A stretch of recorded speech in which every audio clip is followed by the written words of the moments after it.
Mr. D'Souza and Madam Rahayu asked about legal aid. We recently amended the Legal Aid and Advice Act to simplify the means test, provide greater flexibility to grant aid, and also improve on the overall administration of legal aid. These changes will be implemented in the second half of this year. On criminal aid, the number of accused persons assisted per year has risen after the government introduced direct funding in 2015.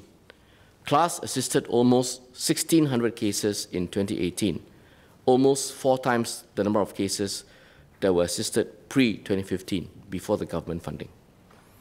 We will continue to review these schemes to ensure that persons of limited means, the right target clientele for this scheme, will remain assisted and will have access to justice.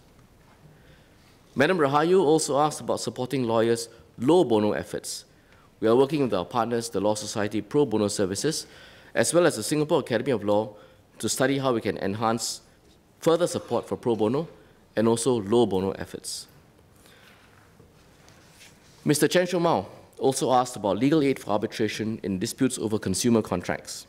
As a general rule, legal aid is not provided for arbitration because it is a private consensual dispute mechanism, and it is typically used for high-value commercial dispute resolution.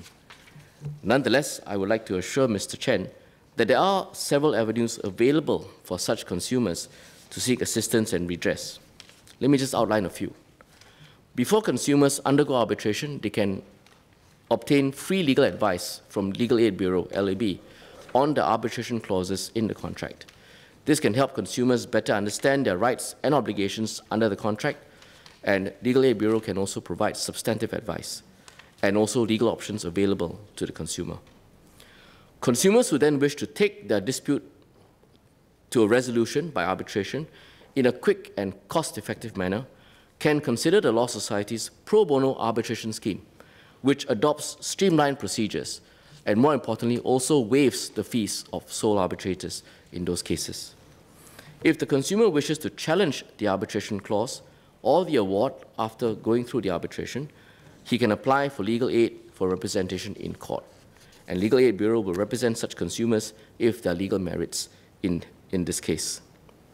That said, if Mr. Chen is able to provide us with a specific case that he has encountered where, in the example he cited last week, there is a case where a consumer in a situation where he has got no choice over the entry into the contract, my ministry will review the case and see what we can do to assist on a case-by-case basis. On top of that, we will also continue to monitor developments in this area with MTI, since it also concerns consumer protection, and consider whether further steps need to be taken.